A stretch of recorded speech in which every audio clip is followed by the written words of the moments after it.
Bonsoir mes amis, nous sommes le 27/11/2023, on voit le BTC, le Bitcoin, on voit un petit peu le chemin sur les graphiques, on voit un petit peu comment il se comporte, et une ou deux petites news. On a un BTC à 37 000, voilà, il revient toucher les 37 000, il a l'air de redescendre un tout petit peu, après avoir atteint les 38 000, on l'a bien compris, hein. Et donc petit retracement, pas bien grave, hein. Moi je vous parle de retracement depuis quelques temps, de toute façon je pense bien qu'il va redescendre un tout petit peu pour remonter, vous inquiétez pas, hein.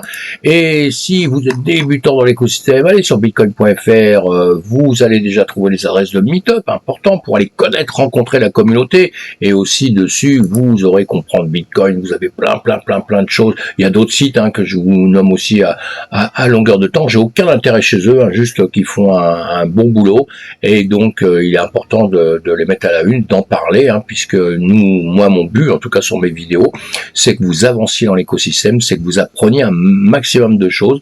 Donc c'est pour ça qu'à longueur de temps, je vous donne des adresses, je vous dis où aller voir pour vous former sur des choses qui ont fait leur preuve, en tout cas que j'ai pu tester depuis des années, qui sont évidemment intéressantes pour vous. Sinon aucun intérêt, encore une fois, j'ai aucun lien sur tout ça, juste même si je les connais, j'ai aucun lien, je ne suis pas en train de toucher des sous avec ça, donc je ne vous vends rien mes amis. J'essaie juste de vous mettre sur des bons chemins à longueur de temps. Un utilisateur de Bitcoin a avoir été victime d'un piratage qui a entraîné des frais de transaction, 3 millions de dollars, et frais de transaction record évidemment, 3,1 millions de dollars, 83,65 BTC, pour un transfert de 55,77 BTC. Alors, l'utilisateur, qui a créé un nom sous le nom que vous avez là, on s'en fout un peu du long, ce qui nous intéresse c'est ce qui s'est passé. Alec, que son portefeuille a été piraté après avoir transféré 139 BTC dans un nouveau portefeuille froid. La signature vérifiée depuis l'adresse Bitcoin concernée soulève des questions sur la possibilité d'une usurpation d'identité par un attaquant. La situation complexe suggère un portefeuille à faible entropie rendant les fonds vulnérables au vol. Cette transaction record met en lumière plusieurs aspects critiques de la sécurité des crypto-monnaies. Évidemment, d'abord la possibilité d'une erreur humaine ou d'une faille dans un script automatisé indiqué par l'utilisateur pourrait avoir entraîné le paiement accidentel des frais exorbitants. Toutefois, la théorie du portefeuille à faible entreprise suggère que Mononote indique une vulnérabilité plus profonde liée à la sécurité des portefeuilles Bitcoin, notamment ceux créés avec une entreprise insuffisante, rendant des transactions susceptibles d'être piratées. Ça, c'est un peu inquiétant. La rapidité avec laquelle les fonds ont été transférés et la proportion exacte de 60% des frais payés sur la valeur totale volée suggère l'utilisation d'un script automatisé par un attaquant. Cette hypothèse est renforcée par le fait que le montant des frais a été augmenté via la fonctionnalité de remplacement par frais RBF de Bitcoin, une pratique courante pour accélérer les transactions, mais qui dans ce cas semble avoir été exploitée malicieusement. Évidemment, malicieusement. Cette affaire souligne l'importance d'une gestion sécurisée des portefeuilles de crypto-monnaies, évidemment en particulier pour de grandes sommes, et rappelle aux utilisateurs la nécessité d'une vigilance accrue. Oui, dans notre écosystème, vous récupérez pas vos sous si vous faites des erreurs, attention, en particulier pour de grandes sommes, nous sommes d'accord, notamment en matière d'entreprise, de mesures de sécurité comme le multisigne, signature multiple, la réaction du pool minier Antpool qui a extrait la transaction, et les mesures potentielles de remboursement restent à déterminer. Oui, il faut voir ce qui pourrait avoir des implications sur les pratiques futures en matière de récupération des fonds en cas d'erreur ou de piratage similaire. On sait que dans notre écosystème, on a beaucoup de problèmes avec ça, et exactement, si vous faites une erreur, vous perdez tout votre argent, donc ça c'est un gros souci, évidemment. Et après, maintenant, on a les manipulations, les fraudeurs, tout ce que vous voulez, les pirates, les bandits, etc., qui vous font perdre votre argent. Là, on va voir comment ça va se dérouler, puisque là, on vient d'apprendre ça il y a pas longtemps. On va donc voir un petit peu ce qui va se passer maintenant dessus. On va suivre ça de près, évidemment, évidemment. Allez, donc notre BTC, voilà, qu'on suit tous les jours, là, légère petite descente, on est toujours au-dessus de notre parallèle, dont je vous ai parlé X fois, donc on attend de voir un petit peu si ça veut baisser un tout petit peu plus, on voit ça ensemble à longueur de temps. Évidemment, on est sur une période là, dans une autre zone, on avait fait une première zone, après on s'est tapé une deuxième zone, et maintenant on est dans une troisième zone où je vous ai dit plusieurs fois, vous voyez, on est sur cette trendline ici, hein, une parallèle que je vous avais fait voir sur un autre graphique. Il y a plein de manières de voir les choses, hein. La meilleure des manières, c'est de comprendre les graphiques et de savoir un petit peu où va le marché, de pouvoir en profiter à la baisse ou à la hausse, évidemment, hein, et de comprendre son comportement. Nous ici, voilà, je vous ai dit quand on était ici, je vous ai dit que voilà, on risquait de venir ici pour revenir vers le bas, c'est ce qu'on a fait, on est venu ici, on a été un peu plus haut, taclé, aller chercher des liquidités, aller chercher des stops, etc., etc., et on est venu redescendre gentiment là. Maintenant, on va voir où on s'arrête, hein, puisque ça pourrait très bien redescendre sur les 35 000 et sur les 32 000 sans aucun problème, hein. Ce serait pas une grosse catastrophe, hein. Ce qu'il faudrait, c'est de travailler dans cette zone pour repartir vers le nord par la suite. Je vous explique tout ça dans chaque vidéo, donc allez voir la dernière vidéo que je vous avais fait, où évidemment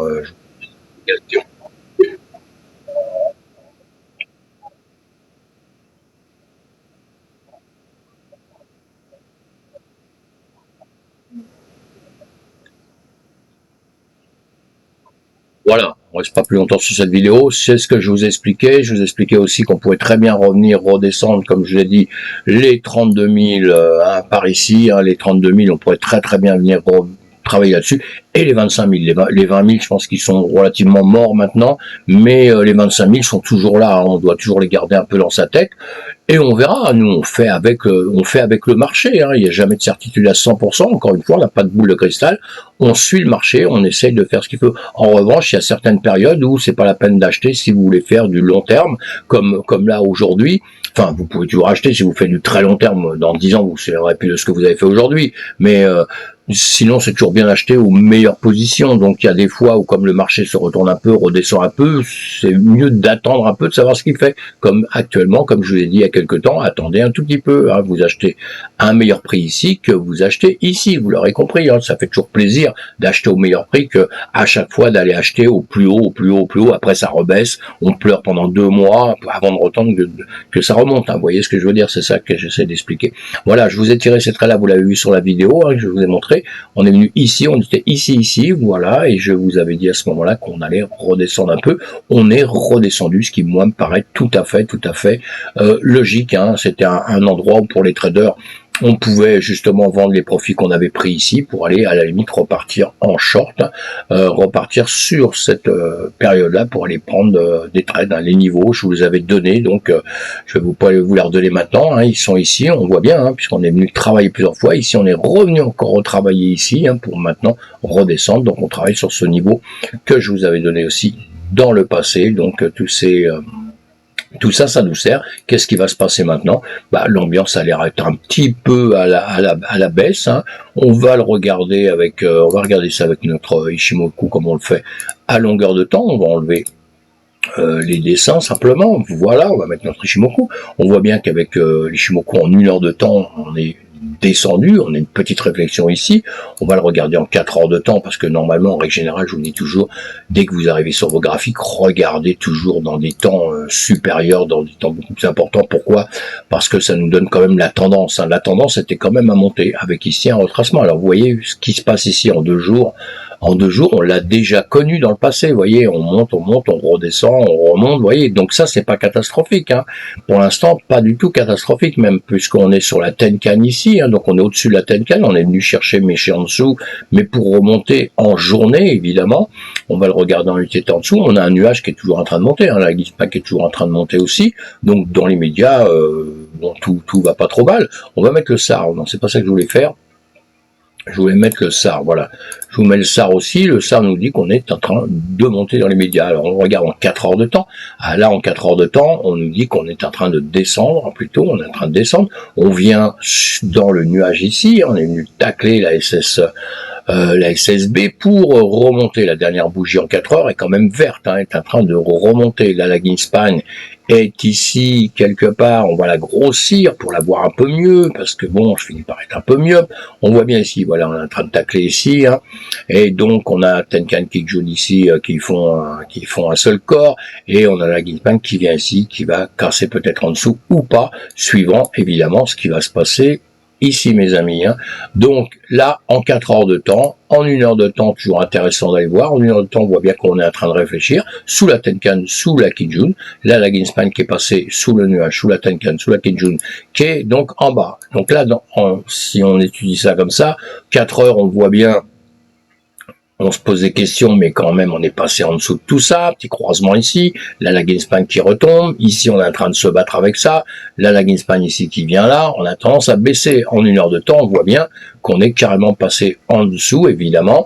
Et puis, on est en dessous de la Tenkan ici, hein, on est en dessous de la Tenkan, on a un nuage qui est plutôt en train de redescendre, hein, et on a le SAR qui nous dit qu'on descend, non, j'ai une bêtise, le SAR nous disait ici qu'on descendait, mais vous voyez ici les 2 petits points, c'est-à-dire les 2 dernières bougies, qu'on remonte, hein, voilà, sur les 2 dernières bougies, et en 30 minutes, on est aussi en train de remonter, donc on est venu récupérer entre Tenkan, Kijun, donc là, il faut que ça dépasse ça, il faut que ça vienne vraiment au-dessus. Attention, on a toujours un nuage qui descendait, mais là qui est plutôt à plat, et c'est la Greenspan normale, hein, puisqu'elle suit ça, elle remonte, hein, ici, bon, on a fait un plus bas, ici un plus bas que ici, mais bon, on s'est récupéré un petit peu au-dessus, donc on suit tout ça de près. En 15 minutes, on a quoi? En train de remonter, attention, toujours sous le nuage.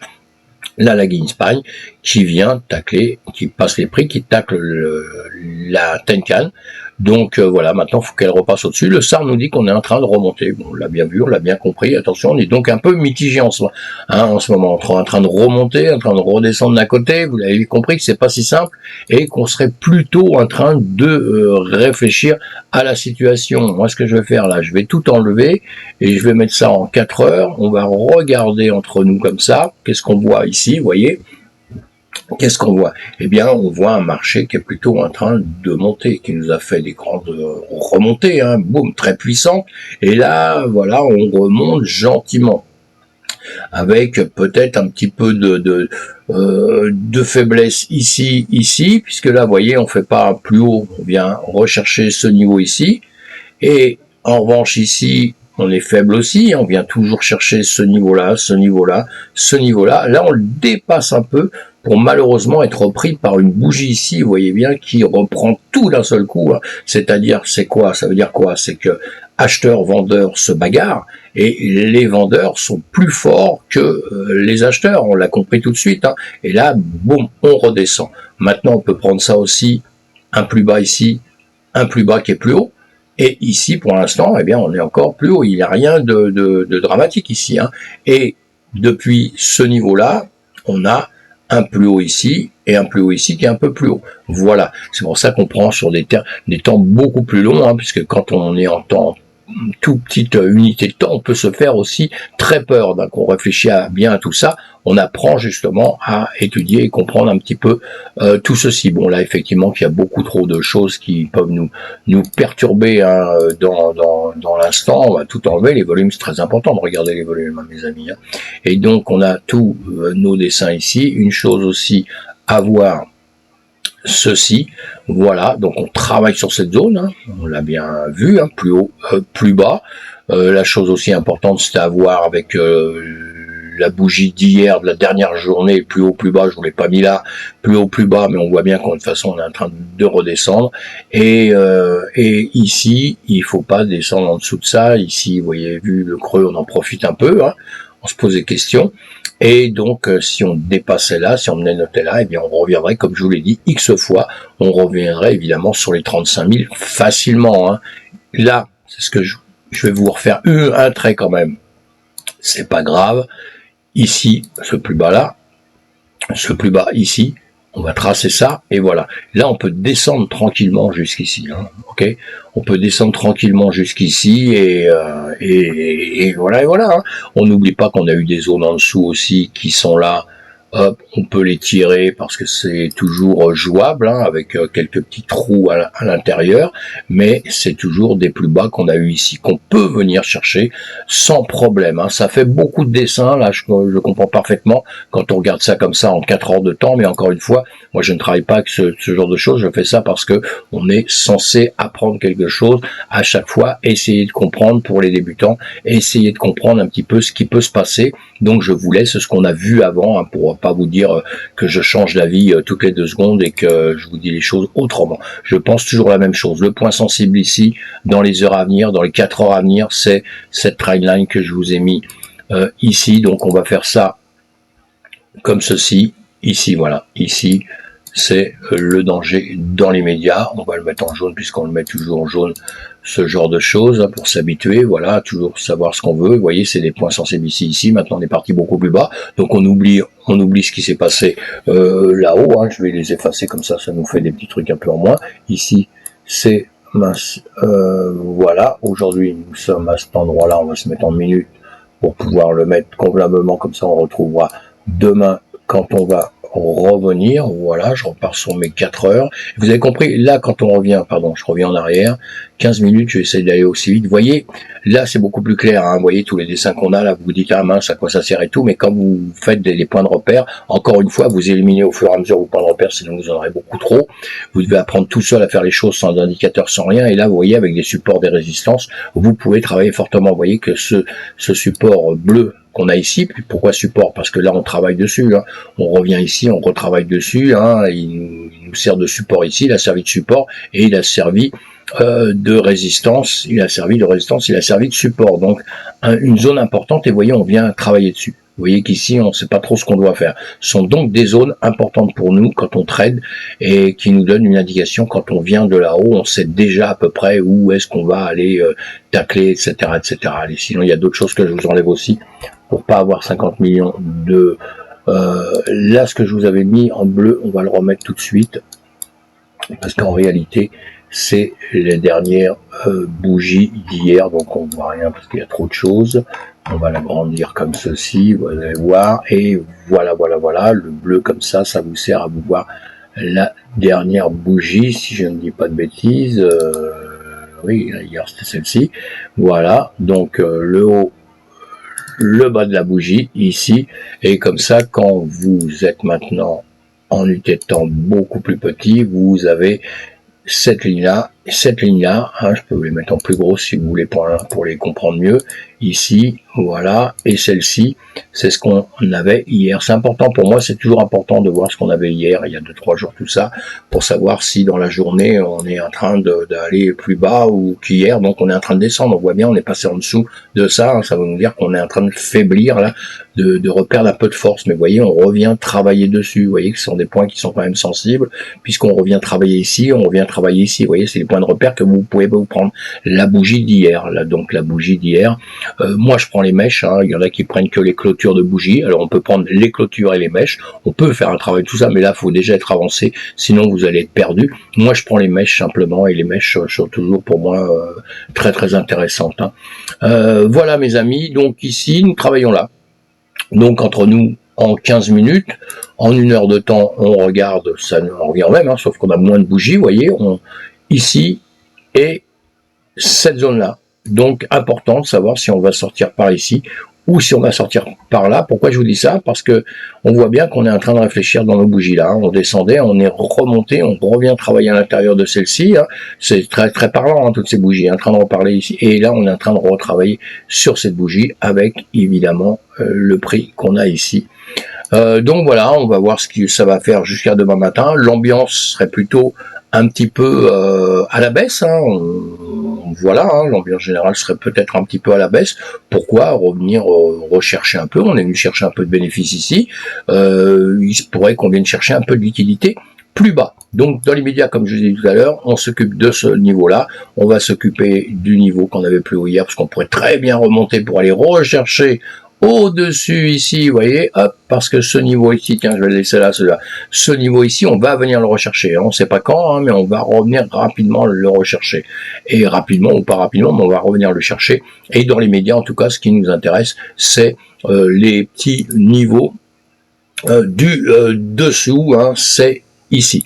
Et ici, il va falloir se poser la question de qu'est-ce qu'on va faire dans cet endroit-là. Voilà, hein, soit on ira plus bas, soit on remontera, mais en attendant, on a une marge hein, pour la descente. Pour ceux qui vont shorter, il y a une petite marge, hein, mais bon, elle est pas grosse. Hein. Elle est pas grosse, hein, 1.5 évidemment qu'on peut trader sur 1.5. Il y a aucun problème sur 1,5%.